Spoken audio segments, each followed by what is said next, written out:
Les femmes ont énormément compté dans la vie de Georges Brassens, que ce soit dans ses poèmes ou ses chansons. Premier amour du chanteur né le 22 octobre 1921, il aurait fêté son 102e anniversaire en 2023, Jeanne Planche avait 30 ans de plus que lui lorsqu'elle l'a hébergé chez elle à Paris. Un surprenant ménage à trois a ensuite duré pendant plus de 20 ans. En 1939, Georges Brassens arrive à 19 ans à Paris et s'installe chez sa tante Antoinette au 173 rue d'Alésia. Réquisitionné pour le service du travail obligatoire, STO, en 1943, il est envoyé au camp de Beydorf à côté de Berlin. Après une année difficile, il obtient une permission de 15 jours à Paris. Déterminé à ne plus retourner en Allemagne, il est considéré comme un déserteur et décide de se réfugier chez une amie de sa tante, Jeanne Planche qui habite au 9 impasse Florimond dans le 14e arrondissement de Paris. C'était une espèce de taudis. Mais j'y étais bien et j'ai gardé depuis, un sens de l'inconfort tout à fait exceptionnel, avait-il confié à propos de cet endroit.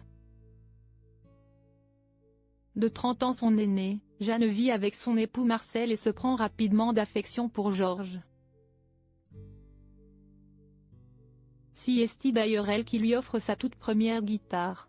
S'ils sont d'abord amis, leur relation prend vite une tournure romantique, Jeanne étant charmée par les yeux noirs de son invité et par sa gouaille et sa prose.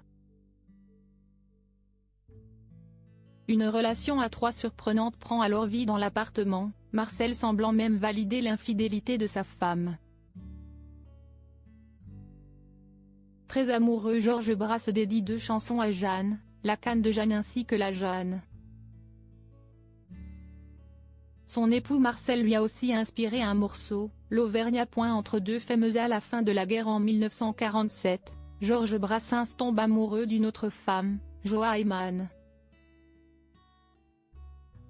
Libre et contre le mariage, il refuse de l'épouser et écrit pour elle le titre La non-demande en mariage.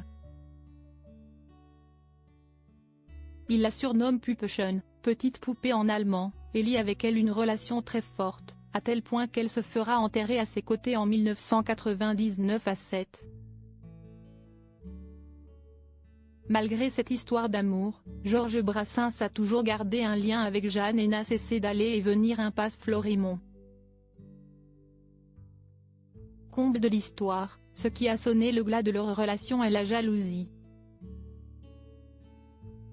Georges n'aurait pas apprécié qu'un an après la mort de son mari Marcel, Jeanne décide d'épouser un homme âgé de 36 ans en 1966.